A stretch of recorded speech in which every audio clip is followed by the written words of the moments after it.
सारुओ जमी दुर्नीति मामलें मुह खोली ओटेल पूर्वतन ड्राइवर रवि सेठी गणमाध्यम को भिडियो बार्ता दे रवि अभियोग आनी खाली खोर्धार सारुओ नुहे ना पुरी में जमी किणा जाइछि। जो अधिकारी माने तांकु डराई धमकाई सारुओरे जरिया जमी किणाई से पुरी में ना जमी किणिथिबा से जानिबा पाई पाइछंती।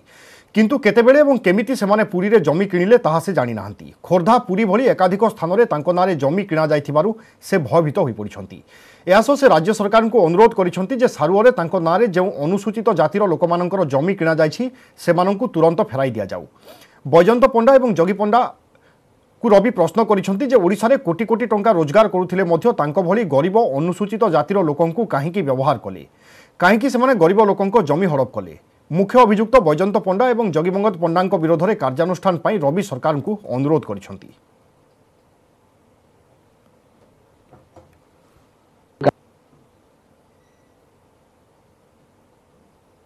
काली जानिया को पाइली खोर्धा जिला छड़ा मो नाम पुरी रे मध्य जमी रही जो कागज पत्र रे मो नाम रही से माने केतेबेले केमिति मो ना रे जमी किनिछंती से विषय में किछि जानि नाही।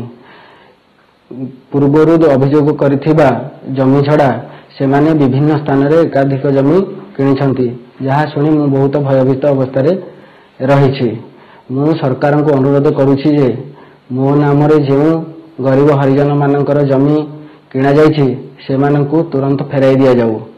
एवं जागी पंडा बैजयंत पंडा को प्रश्न जे ओडिशा रे आपण कोटी कोटी टंका रोजगार करुथिया बेले मो भली गरीब हरिजन व्यक्ति को काहेकि बेआईन भाव में व्यवहार कले एवं मो जरिया रे गरीब हरिजन मानक जमी हड़प कले।